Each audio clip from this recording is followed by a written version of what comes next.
Well, we're going live now. I won't be live for a little bit, but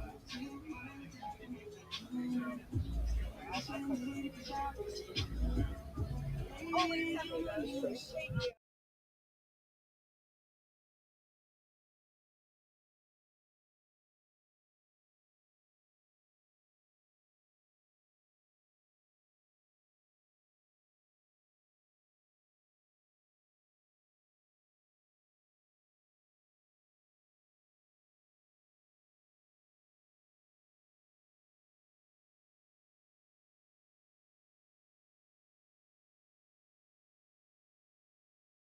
And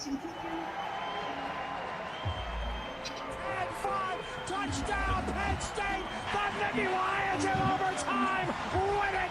There he goes. He is gone. 30, 20, 15, 10, 5. Touchdown, Penn State. Intercepted. Intercepted by the Nittany Lions. Touchdown, Penn State.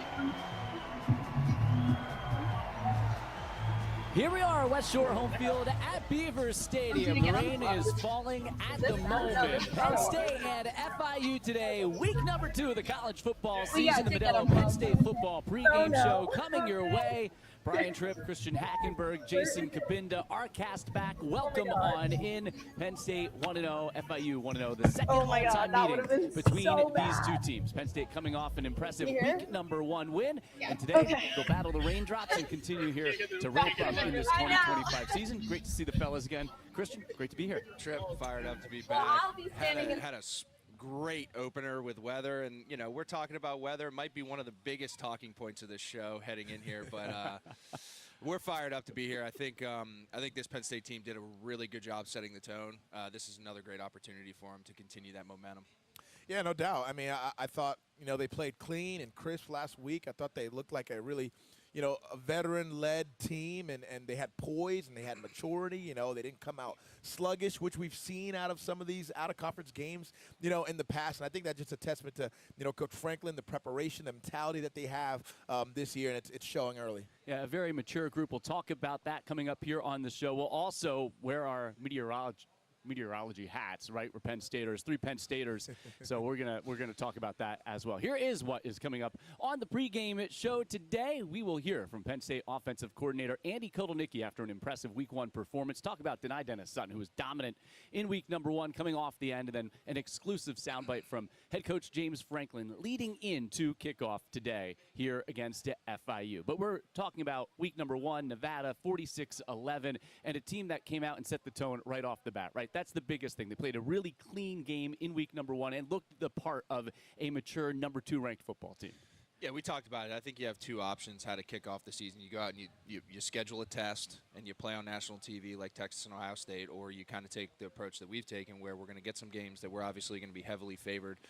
And I think the onus falls on the locker room in terms of what you get out of that, right? And what I was most proud of is watching this team come in and attack that opportunity and really at no point in time give Nevada any hope of making a splash or doing anything. They shut it down quickly and they handled business. Obviously, your leadership inside your locker room, coaching staff, you have to trust your guys to be able to come out and execute and create your own juice and create your own standard. And I think that's been one of the talking points of Coach Franklin from a developmental standpoint within this program is holding and building this standard within the locker room that you hold yourself to. And that's a big turning point with any program when you're trying to get to national relevance consistently. And to me, that's the biggest takeaway from the Nevada game. And you're going to have another opportunity against FIU today to do the same thing.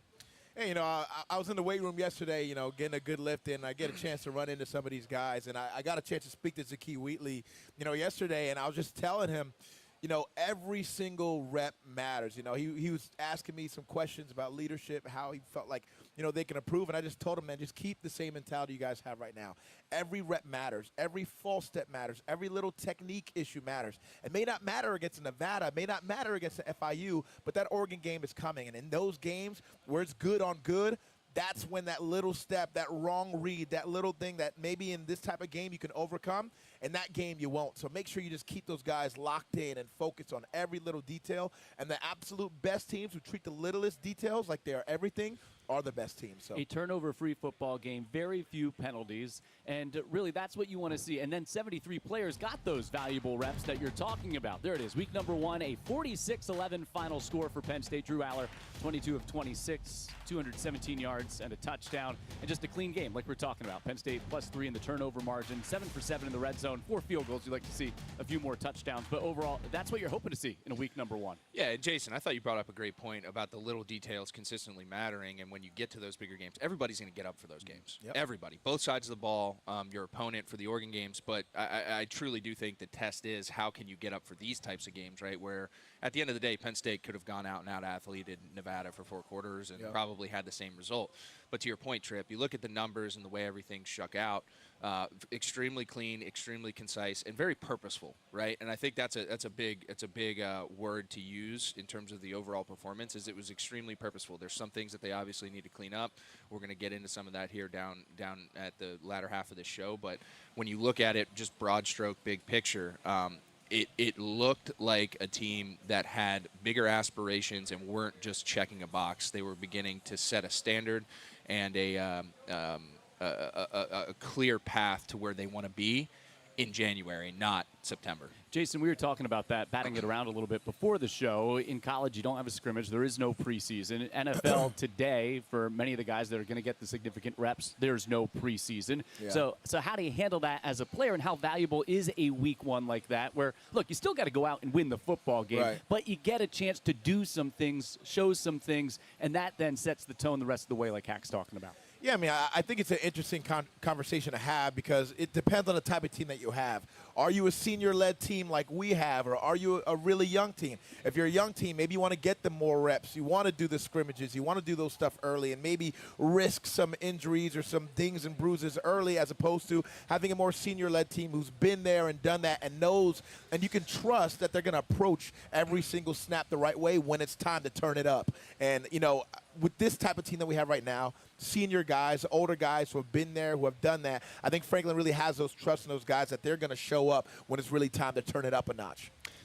I think a good point is when you look at college football as a whole, the season's getting much longer. The NFL has had that for a really long time. So there's a whole element of what's your spring ball look like now? What's your winter workout cycle look like now? What's your training camp look like now with playing deeper and longer and developing the depth and also taking care of your guys from a health and wellness standpoint and making sure they're staying fresh for that type of run. So it's newer, and I think that's a really interesting point to look at, not just specifically at Penn State, but across the entire landscape, is these teams that are making deeper runs into the playoffs, how are they handling that, and then ultimately how are they going to schedule the first few games of the year, because they're expecting to be a team that's going to be playing into January. Well, it helps when you have a 3-year starter at quarterback, and you talk about that offseason, and now you get a little more time over the offseason to work with his new targets. We saw 16 catches from Devontae Ross, Trevor Pena, and Kyron Hudson in week number 1, and Drew Aller was at complete command of the reins there on the offense, and it just seemed like a guy who was in rhythm right away. Yeah, I think that's the biggest thing is he came out there and he just looked calm, concise. He knew what he was doing with the football. He was very decisive. And to your point, the timing, you know, these guys, it's not like these guys have been here for 3-4 years working together. They've been here for a couple months, and I think that's really impressive. Probably a combination of Drew and the coaching staff in terms of how much time and effort they put into those types of things, building that type of rhythm and connection. But the way it showed, it just looked really good. And for Drew, you know, the next step, I don't think it's ever really been about his physical traits and his physical capabilities. Like, everyone knows that's been there. How can he start doing that in timely fashions and really just kind of bringing the whole process together? And I think he definitely started in the right direction with these new guys. My math was a little bad on the fly, Jason. 14 catches. Kyron Hudson, 6 catches, 89 yards and a touchdown. Trevor Pena, 7 catches, 74 yards. And then Devontae Ross with 1 catch, coming back a little bit banged up in preseason. There you see the stats for Drew. But those receivers, that's a question mark coming in. And I think Penn State answered some of those questions the first week. Yeah, I mean, I tell you what, you say Drew Aller was in rhythm. When I watched that game another time, I mean, I thought it was a summer 7-on-7 tournament. I mean, he's throwing balls with anticipation. You could tell the pre-snap reads, looking and seeing what the defense is in, and then knowing what your play is and what should be open, what you normally can go to, but still going through your progressions the way that you should and finding those open man, distributing the football well and evenly, obviously. I mean, it was just really, really impressive to watch full command pre-snap, getting protection set. I mean, it's just what you want to see out of a senior quarterback that you expect to be able to play at the next level. Yeah, and I think to your point about the receivers, looking at even at last year, we had some transfers come in and with the expectations, and again, a lesser opponent, you still saw these guys create separation. They were open, and that makes Drew's job easier. So I want to see how that translates, obviously, against some better competition, and we're going to have to wait a little bit. But as long as these guys continue to do that, I think it bodes well from a confidence standpoint within that room, for them to be able to step in on those bigger stages and be comfortable with their craft and be comfortable with their approach. And subsequently, I think Drew's going to trust that as those windows get shorter. There's no more hesitancy from either side of that equation as it pertains to getting the job done. And I think that some of those just misses from last year, again, in the big games, are going to start becoming 50-50 balls that become bigger plays. And it kind of works from – it's less semantical and more psychological in terms of how they approach things and how it ultimately gets done. So it was just a really good breath of fresh air, in my opinion. Yeah, and I think that group really complements each other well as well. They have different skill sets. Hudson is more of like we said, as Franklin called him, the steady Eddie guy, the guy who he knows going to be where he needs to be. He's always going to run the right route. Great hands. You described him as a mixture of Hamilton and A-Rob. He's that type of player. And then you got Pena, who's like, somewhat of a gadget guy, but also just a great dynamic runner. One of those guys where, man, even on short routes, he catches it at 5 yards, he'll take it to 11, 12, 13 yards or, a bigger play because he just is so dynamic with the ball in his hands. And then Ross is, I think, a guy who throughout the season, as we grow and grow here, I think Ross is going to become even more and more dynamic. We're going to be able to see him open up our offense, take the top off, screen game, gadget game, end arounds with the receiver, all those kinds of things. So I think they just complement each other's game really, really well. One of the other questions coming into the season, it's just one game, so you might have some answers, but not all the answers, is what's behind Drew Aller. And Ethan Grunkemeyer was named the number 2 quarterback last week, and for the first time in his career saw significant action. I had a chance to talk with Andy Kotelnicki, the offensive coordinator, about his performance after the game. Ethan Grunkemeyer leads a touchdown drive, dives in for his first career Penn State touchdown. How did you evaluate what he was able to do when he came in? Well, we have a standard here of execution, and so no matter who's in the game, if it's the backup quarterback, running backs, whatever it is, we have a high expectation, in terms of what we're doing from an execution standpoint. And I was very pleased with Ethan, right? His first year or first game, I guess you could say, driving down the field, and he was backed up. Went down 90-some yards, I think it was, for a touchdown, and he finished, like you said, on his feet. And so he was smart with the ball. He got out of some trouble, made plays with his feet. Again, he distributed it where it needed to go. I was pleased. All right, that tees up our quarterback, Christian Hackenberg. Yeah, listen, I think it's always unique when you talk about the quarterback position. Limited reps, right? There's one guy. And unlike most other positions, they're not playing special teams. They're not getting their feet wet in any other form or fashion. So being able to take advantage of those is obviously instrumental in your development. Losing a guy like Bo Pribula to the transfer portal, who was kind of a gadgety fill-in guy, so he did get those reps that traditionally you don't see in any other system. But I thought Grunk did a great job coming in. You see some of the development, like Coach K mentioned, being able to get out of some trouble and not trying to force something, right? You get in those opportunities where you really want to try to force something down the field. And here's a great example of it. Step up, feel the rush, kick it out to your playmaker, let him make a play. And I've seen 2-6 go airborne quite a few times here. Maybe different last name, but looked very similar. And I was really impressed with his poise. He, backed up, handled the whole opportunity the right way. And it's something to build on, right? You don't want to over-exaggerate this, and you also don't want to underappreciate it, because this could be something that becomes very valuable. You never know. Football is a very violent game, and you need to have somebody who's got some reps under their belt to be able to step in there and move the football. So felt really good about it. I think it's a good thing for the entire program. Yeah, I mean, obviously when Bo left us and we saw what he did in week 1 over there with Mizzou, I mean, it was hard because my heart was hurting because I love Bo. We know that he bleeds blue and white. But that was a question, going into this year, is can Ethan step up? And I thought the 2 biggest things I saw out of his game was that he was decisive and he was accurate. When it was time to abandon a play and use the legs and get out, he did it. When it was time to put a ball on somebody, he did it. And I think also Coach K put him in good positions, whether it was RPO and throwing dots, hitting those seams, hitting the short routes. I just thought he did a really good job of being decisive, not holding on to the ball too long. And when it was time to get out of the pocket, he did that and he made plays happen. So it was just really good to see. I'm glad good you growth. mentioned Bo Prabula as well. We have Grunk's numbers and we have Bo Prabula's numbers from week number 1. We just got to give a tip of the cap to the guy, right? He's a guy who bleeds blue and white. It's one of those factors of modern college football. Congratulations, Bo, going to Mizzou, and that's a great week 1. Heisman campaign? Easy killer. Easy killer. Our number 15, 10, 13. Yeah. Let's remember where we are here. Look at what's back there. Easy guy. Easy guy. Good for you, kid. You have all that wafting from whatever these food trucks are back here. You got behind our big Modelo.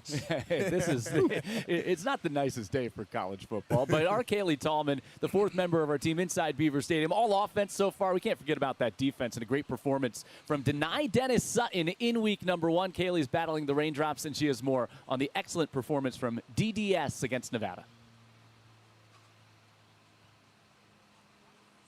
Here right now, it is pretty wet inside Beaver Stadium, but that might make for perfect conditions for defensive end Denai Dennis Sutton to force a couple more turnovers today to piggyback off of that exceptional performance last weekend against Nevada. 2 forced fumbles, a sack, 2.5 tackles for loss. He'll definitely be trying to continue that again today. And head coach James Franklin actually in media after that game against Nevada said that something that makes Denai Dennis Sutton so good is his speed for his size. He's so explosive, and he's actually lost 10 pounds in the offseason. That has helped with that explosiveness.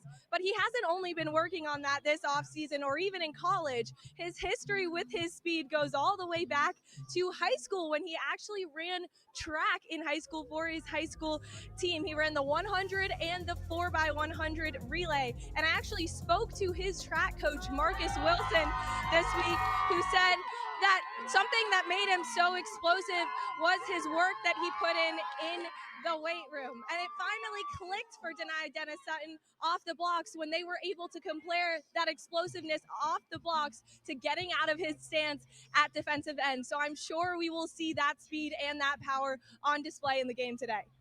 Great stuff, Kaylee, and it seems like the wet weather isn't dampening the spirits of those already inside the stadium today, and that is a great asset, probably the best skill that an edge rusher could have, right? Yeah, it's speed, and, this is really a trend we're seeing, across football in general. There's a lot of football athletes, especially in high school, doing track to help them with their football speed. Obviously, track speed is different than football speed, but, man, when you can be fast on a football field, regardless of the position you play, it's just going to help you no matter what. And I think we've seen that improvement in DDS's game, in his speed rush, how fast he's getting in the backfield, how fast he's getting his hands on people, shedding them and getting to the football. I mean, there's a couple plays where he was a spy. You see him right here. He's spying, and you see the way he's able to keep up with Shepard Purdy, who's a mobile quarterback, and stop him, and get him on the ground. And for a defensive end of his size, that is not any easy feat. And, Denai's not Abdul, but the fact that he still have that type of range is amazing. Another thing that I thought was amazing that DDS is doing right now is the turnovers, the forced fumbles. This is something that this defense works on dang near every other day in their turnover circuit. Some guys is securing the tackle, the next guy's coming in, punching that ball out, ripping the ball out, and being able to see those drills translate in the game is amazing. I want you to watch Zane and DDS here. Watch the way Zane is able to cut off the B gap and allow Denai to set the edge and come back. And that's really going to grow, man. I think the way Denai is able to set edges, the way Zane's able to cut off that B gap is going to make the running back cut the ball up so fast. And that's going to create a lot of TFLs for DDS. You saw in that last clip, the way Zane, even though he's getting double teamed, and he doesn't necessarily get into that B gap. What they tell you is if you can't get in your gap, then put your man in the gap. And you see him do that in that play. I wish we could have slowed it down a little bit just so you could get a better look at it. But, man, that's going to evolve as the season goes, having those two guys, having those one-on-ones created for DDS because Zane's getting so much attention. The line's always sliding towards him. It's going to be really, really good for DDS throughout the season. I want to get what's going through a quarterback's mind when you have two guys like Denai Dennis Sutton and Zane Durant out there. But when Jim Knowles, how did you see him utilize those two specifically, two potential All-American candidates? How did he use them and line them up in week one that created some trouble for the O-line? Yeah, I think for me it's when you put these two guys on the same side, it's hard for you not to always slide that way. It just makes it hard for you not to. When they're sliding that way, then that center and that guard are going to have their hands on Zane, and that guard's going to try really late to get his hands on DDS. You're going to see that guard try to get his late hands on DDS, and it's impossible. Look at 70. He's already looking at 33 to try to see where he's at. If it's an inside move, he's going to try his best to get hands on. But look how far up the field DDS already is.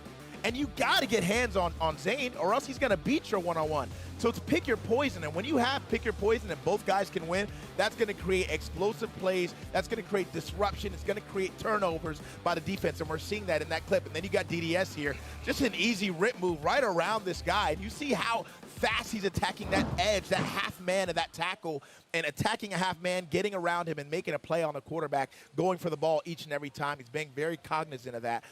It's going to pay dividends in some big games for us this year. And you talked about creating turnovers, and Zane Durant nearly took one back to the house with an interception in week number 1, and able to get pressure off the end and really make life miserable for Purdy, who's a quarterback who certainly has that mobility. Yeah, I mean, you talked about DDS's speed, and I think what – and you also mentioned how he's not Abdul Carter or Micah Parsons, and I think what makes him so unique is his size and speed combination. Yes. He's a guy who is really a 4-down player. Yep. He's not just your 3rd-down special rush guy who you can stand up, but because of his speed, he's flexible. He's a really unique combination, and I think when he got here at Penn State, he was very, very raw, and you've seen him hone his craft, take kind of those speed rush type of drills and concepts from guys like Abdul and apply that to his game, but also still stick into what his strength is he's very big, he's long, he can play in line, he can handle the run game. So I think he's like this really cool, unique, like almost like Justin Tuck kind of combination, right? It's really cool seeing him, and he's going to continue to develop. And then to your point, guys like Zane Durant from a quarterback's perspective, you know, if you got two guys that dynamic on one side of the ball, to your point, like I'm trying to dedicate as many hats as I can to that, and then if you have to keep a running back in, that subsequently puts me behind the 8 ball when it comes to getting guys out and putting the defensive backfield in binds and stretches, right? So it starts there, and then the ripple effect makes it much harder for any offensive coordinator to be able to come in and say, how do I attack these guys? It's so hard to isolate certain things because they're putting so many pressure. And then, by the way, you got to dedicate 3 to 4 hats over to these two guys. Well, we got 2 other guys on the other side who can make plays and win too. You know what I mean? So it's very, very good when you can overload those types of things. You don't have to do it super schematically. You're allowed to. You just do it within your scheme. So Jim Knowles is at a big advantage. And I'll tell you what, most people. Did you just come up with that Justin Tuck comparison? That was a great. Just came off the top of my player head. comp. I don't see it in your notes, so I think you just came up with that off top. Off the top of my head. head. And that is really a great player comp for DDS, man, and his ability to play both the run and the pass. He's more of a traditional defensive end in today's game. He's not a specialist, like you said. So, I mean, that was just a great comp. When you said that, I was like, wow, it just made more and more sense. Football guy, brother. You're talking about some of those other defensive ends, the young defensive ends I thought played well last week, and then a chance today that Penn State gets Zariah Fisher back. It sounds like he will play. You never know with the weather, right, if they decide to maybe hold him out a little bit more, but it sounds like Zariah Fisher will be back today at defensive end. Well, fans, college football season is Modelo season. Reward your full-time fandom with an ice-cold Modelo. You didn't crack the case open yet. It's a noon kickoff today. It's a little early, right? As the official beer, the official import beer partner of Penn State football, 21 plus, as always, and please drink responsibly. Still more to come coming up here on the Modelo Penn State football pregame show. We'll continue to look at this matchup, Penn State and FIU, week number 2. That is all just ahead.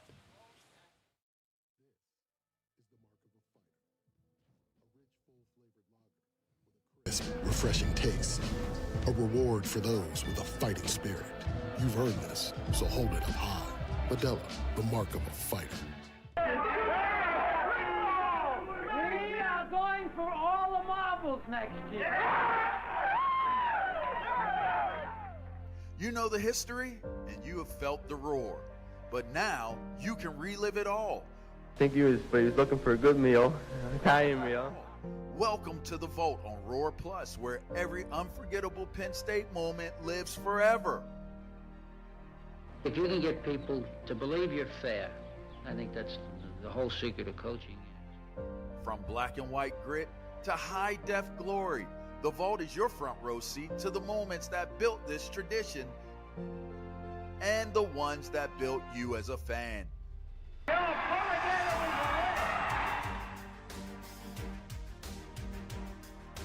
It's not just history, it's Penn State history.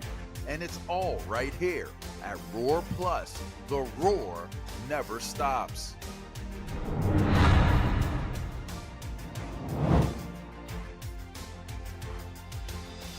This is the mark of a fighter. A rich, full-flavored lager with a crisp, refreshing taste. A reward for those with a fighting spirit. You've earned this, so hold it up high. Modelo, the mark of a fighter. Soggy day here at Beaver Stadium. Brian Tripp, former Nittany Lion greats, Christian Hackenberg, Jason Kabinda. We're outside Gate A of the Bryce Jordan Center. If you're coming to a game, stop on by. Welcome into the Modelo Penn State football pregame show, talking Penn State and FIU, and also looking back at week number 1 against Nevada. A lot of positives from that opening week. Penn State still had 3 rushing touchdowns from the combination of Nicholas Singleton and Katron Allen, but it's a group that, those two at least, that ran for less than 4 yards per carry in week number 1, a group that I think many fans coming in thought would just dominate and take over the football game. Yeah, I think it's unique. A lot of short fields, right? So that kind of crunches your thought process. It doesn't really allow you to spread the defense as much and maybe start implementing some of those more gashing, kind of like sideline stretch plays that give you the ability to kind of highlight Nick Singleton's breakaway speed and things of that nature. But when you really dive into it, I think the O-line struggled a little bit with just combination blocks and timing, and we gave the offensive line so much credit last week, and I'm still very bullish on them. This isn't a thing, but you know, when you look at the corrections that can be made, it's not physical, it's not lack of effort, it's communication, right? And those are things that you can work on in the film room and the practice room. And when you're rotating so many guys, you kind of have that element of, like, Jason and I talked about this a lot. The offensive line room, when you're talking about combo blocks and feeling things, it's very, very intricate in terms of, like, hey, when we're working a combo, if I just give you a little chicken wing, that means you can get off because I got this guy. Like, there's so many smaller intricacies in terms of the timing of those types of things actually being done. And you just saw small mishaps, in my opinion, that led to a free hat, and then fortunately, you know, our guys were able to make a play, cut it back, still get 3 yards, positive, keep it pushing, right? So that's the benefit of still getting the movement. But I think you're just going to see these guys continue to gel, especially as that first 5 kind of starts to fit in and they get more reps under their belt, under live fire. The communication is going to become less of an issue, and ultimately, I think that's going to result in more opportunities for our backs. Yeah, and I think that's the positive in all of this is, like, it would be one thing if we were sitting here and we felt like the defensive line was just gashing our O-line or they were living in the backfield, but it's not anything like that, you know, whatsoever. It's more so, hey, this guy's supposed to come off to the second-level guy, and the second-level guy just came up free because he wasn't looking for him. You know, that's, like you said, that's communication stuff. That's making sure we're super clean and where we're going, where we're IDing the mic pre-snap, so we know exactly how we're fitting each and every one of these blocks along all 5 guys. So that's going to grow. That's going to take some time. As Christian mentioned, like in practice, these guys in the individual drills, like, they have the most annoying, repetitive, redundant individual drills that seem like they're so small, but it's just so important. Making sure my feet are exactly where I need to be, making sure you feel how I like to take on the block when it's time for you to go. Like the things that Christian is speaking on, like that stuff sounds small. It sounds little, but man, for those guys, those types of things are everything. So that'll continue to grow and it'll continue to get better. By week number 3, 4, I don't think you're going to need that chair anymore. I can see you're getting ready to go out there and demonstrate. Jay and I, let's work your combo. Hey. Hey, 56. Here we go. James Franklin exclusively talked about that with Steve Jones, the voice of the Nittany Lions, and this is his thoughts on the communication on the O-line and D-line.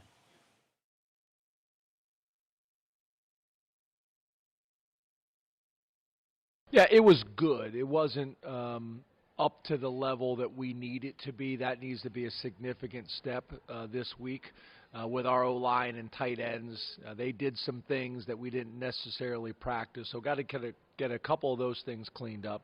And then on defense, and specifically the way Jim runs it is very much like you hear great basketball coaches talking about communication, and a quiet defense is a bad defense in basketball, and it's the same way in college football on the defensive side of the field. So making sure we're doing a great job of communicating, that's magnified in a Jim Knowles defense, making sure we're all on the same page, because the reality is you could actually be wrong, but if all 11 guys are wrong together and running the same defense and running the same coverages, then we'll more times than not be all right.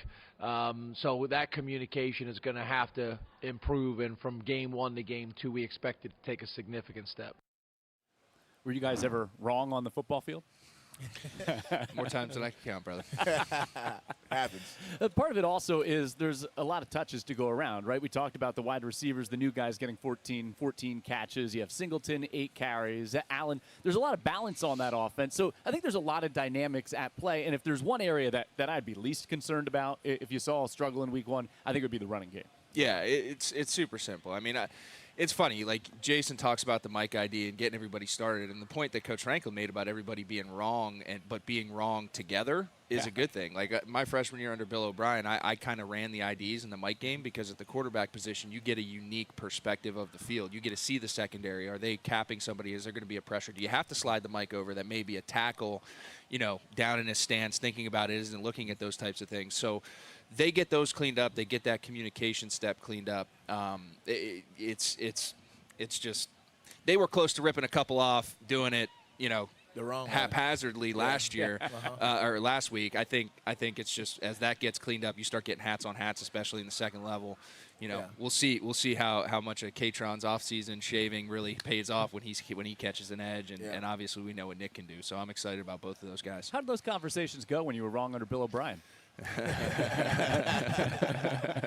Let's take a look at the say it on air. Yeah, let's take a look at the 2 touchdowns from Nicholas Singleton on the ground. Right, still found the end zone 2 times. Katron Allen found the ground once as well. And with those touchdowns, Nick Singleton now moving up the ranks as well in Penn State history in total touchdowns. And there you see it on the ground, just 10 behind Saquon Barkley. Never heard of him. Yeah, who's that first guy? It's not a bad list to be a part of.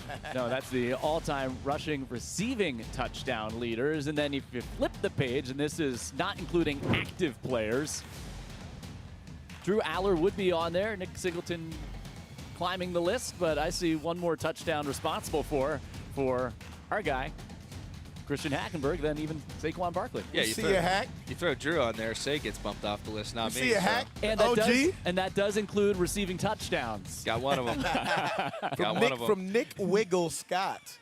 Yeah, I remember that play. Yeah, what do you remember? Little Philly special. What do you remember most about that play? I got smoked late, and then Nick was ready to fight somebody, so I appreciate that. My teammates got my back because I was up. I was definitely up with some choice words. It's always fun when the quarterback can get involved in other elements of the game, right? Oh, yeah. Well, I'll tell you what. As much as I got on guys about not catching the football, when that ball was in the air, man, it was the most nervous I've ever been on a football field. I was like, I caught it with 2 hands. I was like, okay, caught it. Now, like, move. It was really slow motion. It was hilarious. I would expect to see maybe a little trickery here over these first 3 weeks. We saw it last week with the potential 2-point play that James Franklin said was a complete disaster the way it was run. But they're trying to get some stuff on film when you have Oregon coming up in what is week 4 for them after the bye week. Yeah, definitely some gamesmanship with that, which I love. You know what I mean? When you have these types of games, you can put some stuff on tape that's going to take away from Oregon's preparation, right? Yes. Oregon's coming in trying to focus on the 80% that you are, but then it's something in coaches, and you know how it is. You sat in these meetings where if it's like 3 or 4 wrinkles get shown up, now all of a sudden you're spending 10, 15, 20% of your preparation time on those things. Yeah. So it's the gamesmanship, and I think that would be very, very something that's a vet move by the Penn State coaching staff to do and put on tape. Because that's the thing as coaches is like, man, you would hate to come out of that game, knew that you saw something on film, and just you didn't spend any time on it. Or, maybe you just assumed that it wasn't going to show up or whatever the case is. So coaches always try to make sure they dot every I and cross every T, and sometimes that ends up working against them, and you just spend time on things that are unnecessary. So you'd love to see as many wrinkles, as many trick plays, as many things that you can make other defensive coordinators have to focus or put time into that maybe when the game comes around aren't actually going to be a thing. See if that plays out today. FIU in town for just the second time. Penn State won 59-0 in September 2007, the last time they were here. FIU, a 4-8 team last year. Willie Simmons' first year as the head coach. It's a program that has struggled, but Willie Simmons, with his background, has never had a losing season as a head coach. It seems like when he gets things going, this could be a much better program. A lot of talent, Florida, right? A lot of talent down in Florida. You know it well, and they play, by the way, at Dale, Pitbull Stadium. Mr. 305. The one and only.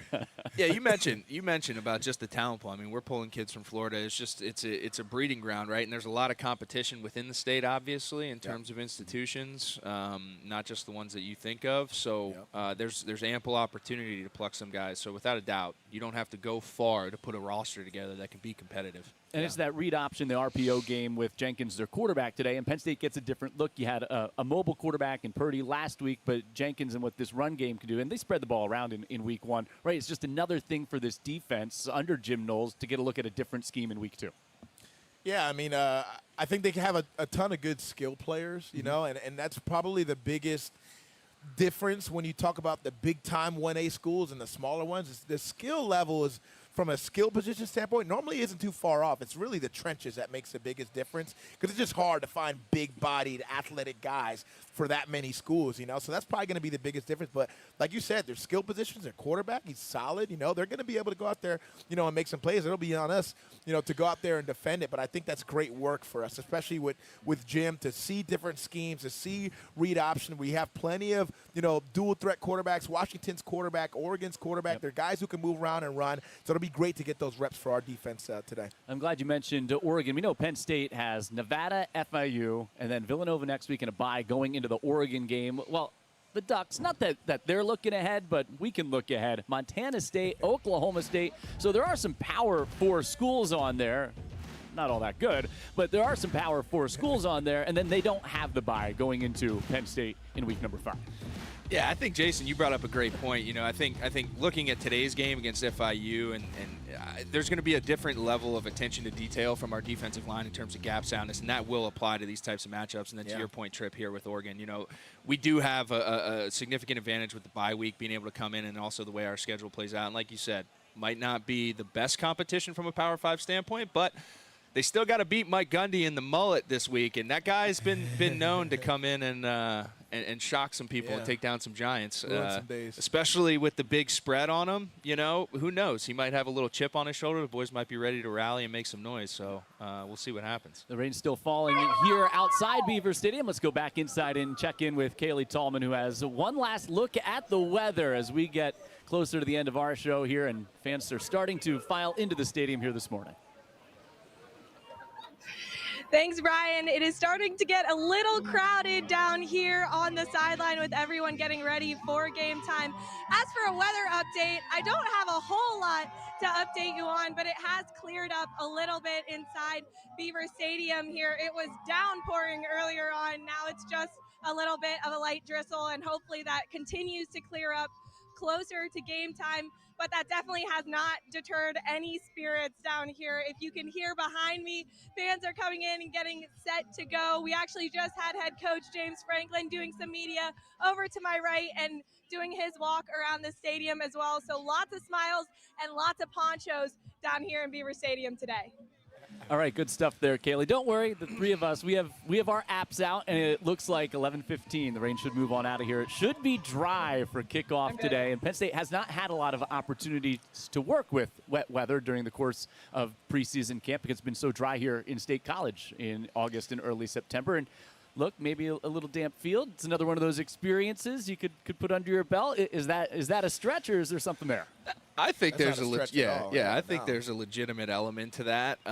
There's different focus and emphasis on ball security. You know, obviously the quarterback. You know, we'll see how he handles that. But it's definitely an element. But the older you get and kind of the more ornery you get, you know, hey, you just gotta deal with it.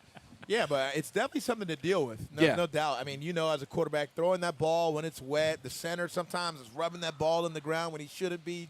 You're trying to keep it as dry as possible, but sometimes the center's fumbling with the ball. Receivers, harder to catch. Running backs, harder to hold on to that ball. So those are reps in itself. And for some reason here at State College, we just somehow always catch the rain clouds. Whether it's a spring game every year, whether it's a game or two every year, we catch these rain clouds. So they're conditions that we do have to deal with. So it's good reps for us. Well, it seems like Monday through Friday, it's great. And then it's only game. They just got to give us one or two here. And then you get to game day. And those are certain things. You talk about ball security, turnovers, penalties. James Franklin is always on the things you can control. You can't control the weather, but you can control how you handle the weather. And that's something that I'll be watching for today, how they handle, number one, the improvements week 1 to week 2. He said after the game, we heard from him exclusively, that he wants their big strides to be made from week 1 to week 2, but then making sure they're taking care of their business and playing to a standard with 60, 70-plus guys again who get into the football game. Yeah, I mean, for me, I don't think much changes from last week, right? It's a similar approach. You know, the things that you just outlined, Tripp, are things that you can't really plan for, right? This is an opportunity with weather. You're not, you know, they don't have clouds. They're not rain, you know, cloud seeding and dialing things up. No, they like got Rainmaker buckets and out here. hoses. Yeah, And they that's got buckets and hoses, go. but that's about it, yeah. So, you know, there's obviously beneficial factors that kind of just come with it, but again, for me, I think it's just attention to detail. How well can you handle business, right? Can you make some corrections from what we saw last week, specifically in the run game? Can the defense tighten a few things up here and there? What more can we see from this maybe linebacker group that has had question marks heading into it? Is there going to be a little bit more of a dynamic approach from a pressure standpoint, starting to mix some things in? But really, this is all just about developmental things, checking boxes, in my opinion, for the first few weeks here. So not much is going to change from the keys to the game. It's more about the guys in blue and white and how they handle business and continue to raise that standard. Zariah Fisher. That's who I want to go out there, and I want to go really hone in and see him, because obviously this is a guy who's going to be a major contributor opposite of DDS, and he's going to get a ton of one-on-one matchups too. So I want to see, you know, how he plays. Is he playing with technique? What do the pass rush moves look like? Is he getting pressure? I want to see all of that. And then like you mentioned as well, the continued development of these linebackers and continued development of communication of that offensive line. I think they're going to break some runs today. I'll mention this. Kenny Woosley was pretty good at nickel in week number 1, but to get Zion Tracy back perhaps today as well is a big thing. Huge. One big thing to wrap it up. What's one big thing you want to see for me is going to be those young guys, Darius Dixon, Chaz Coleman, those freshmen who saw significant reps, Kamaju on the D-line. Those freshmen, I want to see their development week 1 to week 2 and to continue to see them get experience at this level. Yeah, I think that's a great thing for me. I'm going to be biased here. I want to see Drew continue to take advantage of these things, right? You know, we all know what it takes to win a national championship at this level, and very rarely do you have it without a quarterback that's in total control. So he showed a lot of really good things week 1. How does he continue to mesh with this receiver group? How do we get maybe some of these tight ends involved in a focused pass game attempt with your pass game plan? And then subsequently, how does that kind of filter in with the running game? Is there an expansion? Is there a little bit more focus on play action? But I just want to see Drew continue to get pushed from a game plan and execution standpoint, because you're going to need him later on in the season. Yeah, obviously I mentioned Zariah earlier. He's a guy I'm going to watch out for today. But I also want to see how we handle the elements today. Yeah. You know, for some teams, elements like this can make it worse or make it a harder game. For us to be boasting about our run game and our O-line, these elements should give us even more of an advantage. And that's how our team should be looking at it, as we'll be leaning into this run game today. So I want to see how that O-line plays, how Katron and Nick are able to, you know, scrap together some really good runs. And then obviously the continued development of the O-line. And can these receivers stay consistent? That's what I want to see as well. Yeah, you don't want to be anything sleepy about this dreary Saturday morning here to start September in State College and in Happy Valley. And I think that means it's time to crack open an ice-cold Modelo. College football season is Modelo season. Reward your full-time fandom with an ice-cold Modelo as the official import beer sponsor of Penn State football. 21+. Please enjoy responsibly. For Jason Kapinda and Christian Hackenberg, Brian Tripp, and Kaylee Tallman as well. We don't want to forget about her saying so long from outside Beaver Stadium. Week number 2, Penn State and FIU. We're kicking it off today at noon. We'll be back with you next week ahead of Penn State and Villanova. Thanks for tuning in to the pregame show. Talk to you next week outside Beaver Stadium here from Gate A of the BJC. This is the mark of a fighter. A rich, full-flavored lager with a crisp, refreshing taste. A reward for those with a fighting spirit. You've earned this, so hold it up high. Modelo, the mark of a fighter. We are going for all the marbles next year.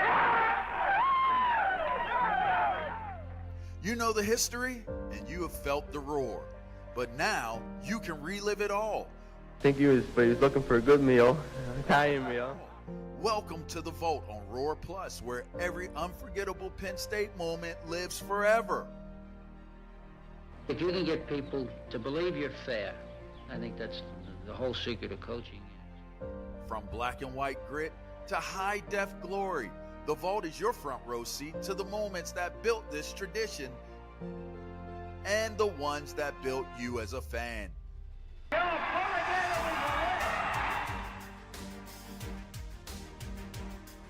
It's not just history, it's Penn State history. And it's all right here at Roar Plus. The roar never stops.